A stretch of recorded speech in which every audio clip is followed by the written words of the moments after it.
ಬಾಯ್ಕಾಟೆ ಹೋರಾಟ ಈ ಸಮಾವೇಶ ಜನವಿರೋಧಿ ಸಮಾವೇಶ, ರೈತ ವಿರೋಧಿ ಸಮಾವೇಶ, ಬಡವರ ವಿರೋಧಿ ಸಮಾವೇಶ. ಇದು ಶೂನ್ಯ ಸಮಾವೇಶ.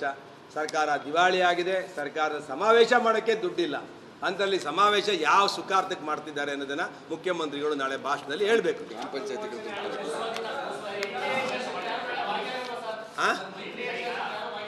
ನಾನು NDA ಕೊಡ್ದವ್ರಿಗೂ ಹೇಳಿದ್ದೇನೆ, ಯಾರು ಕೃಷ್ಣಪ್ಪನವ್ರಿಗೆ ಮತ್ತು ಸುರೇಶ್ ಬಾಬು ಅವರಿಗೆ, ನಾವು ಯಾರು ಭಾಗವಹಿಸಬಾರ್ದು ಅಂತೇಳಿ. ಇದರಿಂದ ಭಾಗವಹಿಸೋದ್ರಿಂದ ನಮಗೇನು ಇದರಿಂದ ಸಾಧನೆ ಇಲ್ಲ. ಇದು ಶೂನ್ಯ ಸಮಾವೇಶ, ಜನವಿರೋಧಿ ಸಮಾವೇಶ.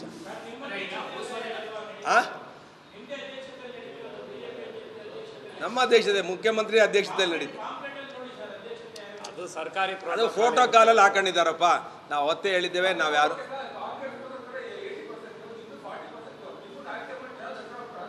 ಅದನ್ನು ಕೇಳಿ, ಜನಗಳಿಗೆ ಕೇಳಿ. ನೀವು ಅಲ್ಲ 40% ಆರೋಪ ಮಾಡಲ್ಲ, ಇನ್ನೂ ಸಾಬೀತು ಮಾಡಿಲ್ವಲ್ಲ. ನಮ್ಮ ಮೇಲೆ ಮಾಡಿದ್ರು ಅಲ್ಲ, ನಮ್ಮ ಮೇಲೆ ಗುತ್ತಿಗೆದಾರರು ಮಾಡಿದ್ರು. ಇವಾಗ ಅದೇ ಗುತ್ತಿಗೆದಾರರು ತಾನೇ 80% ಅಂತ ಮಾಡ್ತಾ ಇದ್ದಾರೆ. ಅದಕ್ಕೆ ಉತ್ತರ ಕೊಡಬೇಕಲ್ಲ ಕಾಂಗ್ರೆಸ್ ನಾಯಕರು ಉತ್ತರ ಕೊಡಲಿ. 80% ಅಲ್ಲಪ್ಪ, ಅದಕ್ಕೆ ಎನ್ಕ್ವೈರಿ ಆಯ್ತಲ್ಲ. ಎನ್ಕ್ವೈರಿ ಒಳಗಡೆ ಏನಿಲ್ಲ ಅಂತ ಆಯ್ತಲ್ಲ. ನಾವು ದಾರಿ ತೋರಿಸಿಲ್ಲ, ಗುತ್ತಿಗೆದಾರರು ಆರೋಪ ಮಾಡಿದ್ರು, ಅದು ಪ್ರೂವ್ ಆಗಿಲ್ಲ. ಇವತ್ತು ಅವರೇ ಹೇಳ್ತಿದ್ದಾರೆ 80% ಕಾಂಗ್ರೆಸ್ ಸರ್ಕಾರ ಅಂತ. ಪ್ರೂವ್ ಆಗುತ್ತೆ. ಇವತ್ತು ನಿಮ್ಗೇನಾಗಿದೆ ಹೋಗಲಿ. ಯಾವ ಅಧಿಕಾರಿ ಕೃಷ್ಣ ಬೈರೇಗೌಡರು ಏನು ಹೇಳಿದ್ದಾರೆ? AC ನನ್ನ ಕೆಲಸ ಮಾಡಲ್ಲ ನಾನು ಹೇಳಿದ್ನ. DC ಹೇಳಿದ್ದಾರೆ ಎಲ್ಲ ಲಿಸ್ಟ್ ಹಾಕ್ಬಿಡು, ಖಾತೆಗೆ ಎಷ್ಟು, ಪೋರ್ಡ್ಗೆ ಎಷ್ಟು, ಗ್ರಾಂಟ್ಗೆ ಎಷ್ಟು ಅಂತ.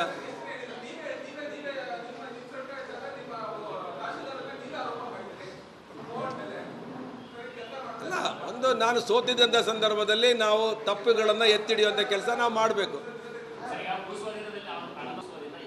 ಅಲ್ಲ, ಈಗ ಜನಗಳಿಗೆ ಯಾವುದು ನಮ್ಮ ಎತ್ತಿನೊಳೆಯಲ್ಲಿ ಭೂಸ್ವಾಧೀನ ಆಗಿರುತ್ತೆ, ಅದನ್ನು KDBಲಿ ಭೂಸ್ವಾಧೀನ ಆಗಿರುತ್ತೆ, ಹೇಮಾವತಿಲಿ ಭೂಸ್ವಾಧೀನ ಆಗಿರುತ್ತೆ, ಬೇರೆ ಬೇರೆ ರಸ್ತೆಗಳಿಗೆ ಭೂಸ್ವಾಧೀನ ಆಗಿರುತ್ತೆ. ಅದು ಕೋರ್ಟಲ್ಲಿ ತಕರಾರು ಬಿದ್ದಿರುತ್ತೆ. ತಕರಾರು ಬಿದ್ದಿರೋಂಥ ಸಂದರ್ಭದಲ್ಲಿ ಹಣನ ಸರ್ಕಾರ ನೇರವಾಗಿ ಡೆಪಾಸಿಟ್ ಮಾಡಿರುತ್ತೆ. ಆ ಡೆಪಾಸಿಟ್ ಮಾಡಿರೋ ಹಣದಲ್ಲಿ ಬಡ್ಡಿ ಇರ್ತದೆ. ಆ ಬಡ್ಡಿಯನ್ನು ರೈತರು ಕೊಡಲ್ಲ, ಬರೀ ಭೂಸ್ವಾಧೀನದ ಹಣ ಮಾತ್ರ ಕೊಡ್ತಾರೆ. ಆ ಬಡ್ಡಿಯನ್ನು ತಗೊಂಡು ಈ ಸಮಾವೇಶ ಮಾಡಬೇಕು ಅಂತೇಳಿ ಸರ್ಕಾರ ಏನೋ ಒಂದು ಪ್ರಪೋಸಲ್ ಕೊಟ್ಟಿದೆಯಂತೆ. ಅದಕ್ಕೆ ಒಪ್ಪಿಲ್ಲ ಅಂತೇಳಿ ಪತ್ರಿಕೆಯಲ್ಲಿ ನಾನು ಓದಿದೆ. ಇಂದ ಇವತ್ತು ಸರ್ಕಾರದಲ್ಲಿ ಹಣ ಇಲ್ಲ, ಸಮಾವೇಶ ಮಾಡೋಕ್ಕೂ ಹಣ ಇಲ್ಲ.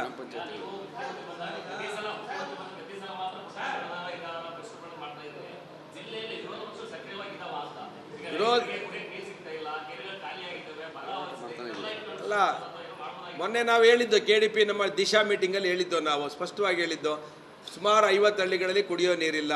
ಬರೀ 50 ಲಕ್ಷ ರೂಪಾಯಿ ಅನುದಾನ ಕೊಟ್ಟಿದ್ದಾರೆ ಬೋರ್ವೆಲ್ಗೆ. ಟ್ಯಾಂಕರಲ್ಲಿ ಒಡಿಸಿ ಅಂತಾರೆ. ಟ್ಯಾಂಕರಲ್ಲಿ ಒಡ್ಸೋಕ್ಕೆ ಸಾಧ್ಯನೇ ಇಲ್ಲ. ಬರೀ 50 ಲಕ್ಷ ಇಟ್ಟು ಬೋರ್ವೆಲ್ ಕೊರೆದು ಪಂಪ್ ಮೋಟ್ರ್ ಫಿಕ್ಸ್ ಮಾಡೋದಕ್ಕಾಗಲ್ಲ. ಪ್ರತಿ ತಾಲೂಕಿಗೂ 5 ಕೋಟಿ ಕೊಡಬೇಕು ಅಂತ ಹೇಳಿದ್ದು ನಾವು. ಸರ್ಕಾರ ಬರೀ 50 ಲಕ್ಷ ಕೊಟ್ಟಿದೆ. ಸರ್ಕಾರದಲ್ಲಿ ಹಣನೇ ಇಲ್ವಲ್ಲ. ಅದಕ್ಕೆ ಸ್ಟೋರಿ ಹೇಳ್ತಾರೆ ಅವರು. ಬರೀ ಜನಗಳಿಗೆ ದಿಕ್ಕು ತಪ್ಪಿಸಿ ಕರ್ಕೊಂಡು ಹೋಗುವಂಥ ಕೆಲಸ ಮಾಡ್ತಾರೆ. ಸರ್ಕಾರ ಜನರ ಪಾಲಿಗೆ, ರೈತರ ಪಾಲಿಗೆ, ಬಡವರ ಪಾಲಿಗೆ ರಾಜ್ಯ ಸರ್ಕಾರ ಸತ್ತೋಗಿದೆ. ಇದು ಎಷ್ಟು ಬೇಗ ತೊಲಗುತ್ತೋ ಅಂತ ಜನ ಕಾಯ್ತಿದ್ದಾರೆ.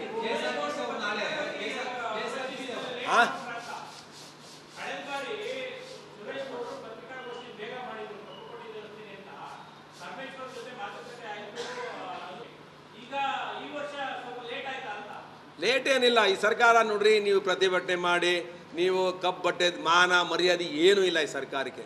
ಇದು ಜನರ ಪಾಲು ಸತ್ತೋಗಿದೆ. ಮಾಡ್ತೀಯಾ ಮಾಡ್ಕೊತಾರೆ. ಸಿದ್ದರಾಮಯ್ಯನವ್ರಿಗೆ ನೇರವಾಗಿ ಆರೋಪ ಮಾಡೋರು 80% ಅಂತ ಗುತ್ತಿಗೆದಾರರು. ಗುರುಸ್ವಾಮಿ ಅವ್ರ ಊರಿನವರೇ ಹೇಳಿದ್ರು ಅಬ್ಕಾರಿಯಲ್ಲಿ ಲೂಟಿ ಮಾಡ್ತಾರೆ ಅಂತ ಪಕ್ಕದ ಊರಿನವರೇ ಹೇಳಿದ್ರು. ಸಿದ್ದರಾಮಯ್ಯನವರು ಏನೂ ಆಗಿಲ್ಲ ಅನ್ನೋ ಥರ ನನಗೇನು ಆಗಿಲ್ಲ ಅಂತೇಳಿ ಸಿದ್ದರಾಮಯ್ಯನವ್ರ ಮೇಲೆ, ಅವ್ರ ಹೆಂಡತಿ ಮೇಲೆ 14 ಮೂಡಾ ಸೈಟ್ಗಳ ಹಗರಣ ಬಂತು. ಏನಂದ್ರು ಸಿದ್ದರಾಮಯ್ಯನವರು? 68 ಕೋಟಿ ಕೊಡಿ ಅಂತ ಹೇಳಿದ್ರು. ಕಡೆಗೆ ಏನು ಮಾಡಿದ್ರು? ವಾಪಸ್ ಕೊಟ್ಟರು ಅದನ್ನು. ಅವ್ರ ಮೇಲೆ ಭ್ರಷ್ಟಾಚಾರ ಬಂದು ನನಗೇನು ಆಗಿಲ್ಲಪ್ಪ ಅಂತೇಳಿ ಬಣ್ಣ ಹೊಡ್ಕೊಂಡು ತಿರುಗ್ತಿದ್ದಾರೆ. ಇಂಥ ಸರ್ಕಾರ, ಇಂಥ ಮುಖ್ಯಮಂತ್ರಿಗಳ ಜೊತೆ ಏನು ಮಾತಾಡೋದು ನಾವು?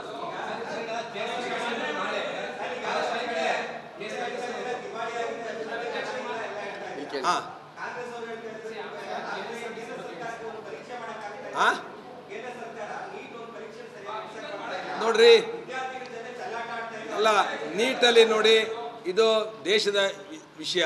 ಇದನ್ನು ದೇಶದಲ್ಲಿ ಎಲ್ರಿಗೂ ಕೂಡ ಪ್ರಾಮಾಣಿಕವಾಗಿ ಪರೀಕ್ಷೆ ಬರೀಬೇಕು, ಪ್ರಾಮಾಣಿಕವಾಗಿ ಇರಬೇಕು ಅನ್ನೋದೇ ಒಂದು ವಿಶೇಷವಾಗಿರುವಂಥ ಒಂದು ನೀಟ್ ಪರೀಕ್ಷೆ. ಅದರಲ್ಲಿ ಯಾರು ತಪ್ಪಿಸ್ತಾರೋ ಹಿಡಿದು CBIನವ್ರು ಹಿಡಿದು ಅಲ್ಲಿ ಜೈಲಿಗೆ ಹಾಕಿದ್ದಾರೆ. ಇವತ್ತು ನಮ್ಮ ಸರ್ಕಾರ ಇದ್ದಾಗ ಇಲ್ಲಿ ಸಬ್ ಇನ್ಸ್ಪೆಕ್ಟರ್ದು ಆಯಿತು, DGನೇ ವಾದ ಒಳಗಡೆ ಹಾಕ್ತೇವೆ ನಾವು. ಇವತ್ತು KPSCಲಿ ಹಗರಣ ಆಗಿದೆ. ಸಿದ್ದರಾಮಯ್ಯನವ್ರು ಏನು ಮಾಡ್ತಿದ್ದಾರೆ? ಒಬ್ಬನು ಹಿಡ್ಕೊಂಬರಲಿಲ್ಲ. ಸಿದ್ದರಾಮಯ್ಯನವರು KPSC ಹಗರಣದಲ್ಲಿ ಒಬ್ಬರು ಹಿಡ್ಕೊಂಬಂದು ಒಳಗಡೆ ಹಾಕೋಕ್ಕಾಗಲಿಲ್ಲ.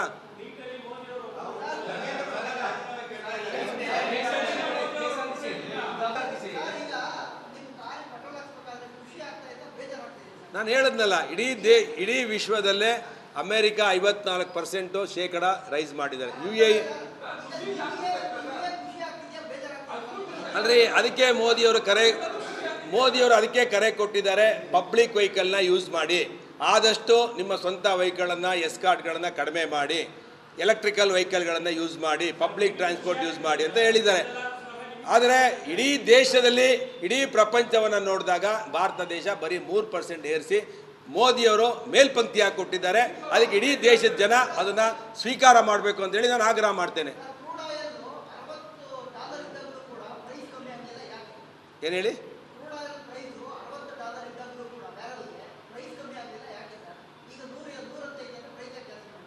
ಯಾವುದು? ಇವತ್ತೇನು ಮಾಡಿಲ್ವಲ್ಲ ಸರ್ಕಾರ, ₹3 ಮಾಡಿದೆಯಲ್ಲ ಅಷ್ಟೇ.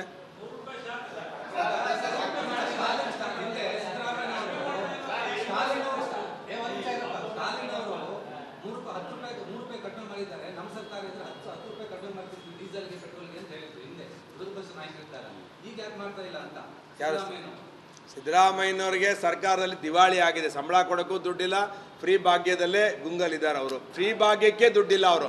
ಹೋದ್ಸಲಿ ಹಾಕಿರೋ ಬಡ್ಜೆಟ್ ಹಣನೇ ಖರ್ಚಾಗ್ದಲೇ ಕಲೆಕ್ಷನು ಆಗಿಲ್ಲ, ಖರ್ಚು ಆಗಿಲ್ಲ.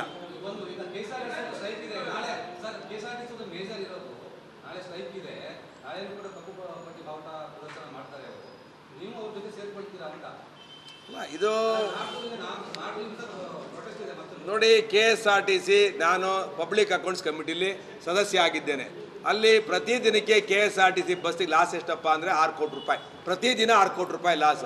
ಅದು ಒಂದು ಕಂಪನಿ, ಅದು ಯಾವುದೇ ಕಂಪನಿ ಲಾಸ್ ಮಾಡ್ಕೊಂಡು ವ್ಯಾಪಾರ ಮಾಡಲ್ಲ. ನಾನು ಅದಕ್ಕೆ ಹೇಳಿದೆ, ಮುಚ್ಚಿಬಿಡ್ರಿ, ಕಂಪನಿ ಸರ್ಕಾರನೇ ಬೇರೆ, ಕಂಪನಿಗಳೇ ಬೇರೆ. ಕಂಪನಿ ಆ್ಯಕ್ಟಲ್ಲಿ KSRTC ರಿಜಿಸ್ಟ್ರೇಷನ್ ಆಗಿರೋದು. ಪ್ರತಿದಿನ ₹6 ಕೋಟಿ ಲಾಸ್ ಆದರೆ ತಿಂಗಳಿಗೆ ಎಷ್ಟಾಯಿತು? 180 ಕೋಟಿ. ಫ್ರೀ ಭಾಗ್ಯ ಕೊಟ್ಟು ಬಸ್ಸಲ್ಲಿ ಫುಲ್ಲು ಲೋಡ್ ಆಗಿತ್ಕೊಂಡು ಕೂಡ KSRTC ಲಾಸಲ್ಲಿ ₹6 ಕೋಟಿ ಪ್ರತಿ ದಿವಸ ಲಾಸ್ ಆಗುತ್ತೆ ಅಂದರೆ ಎಷ್ಟು ಭ್ರಷ್ಟಾಚಾರ ಇರಬೇಕು, ಎಷ್ಟು ದುರವ್ಯವಸ್ಥೆ ಇರಬೇಕು. ಅದರಿಂದ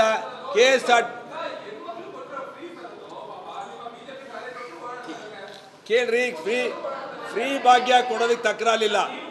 ಕೇಳ್ರಿ, ಫ್ರೀ ಭಾಗ್ಯ ಕೊಟ್ಟರು ಕೂಡ ಕೇಳ್ರಿ, ಹೇಳೋದು ಕೇಳ್ರಿ. ನೀವು ನಿಮ್ಮ ಒಂದಕ್ಕೊಂದು ಕನೆಕ್ಟಿವಿಟಿನೇ ಇರಲ್ವಲ್ಲ.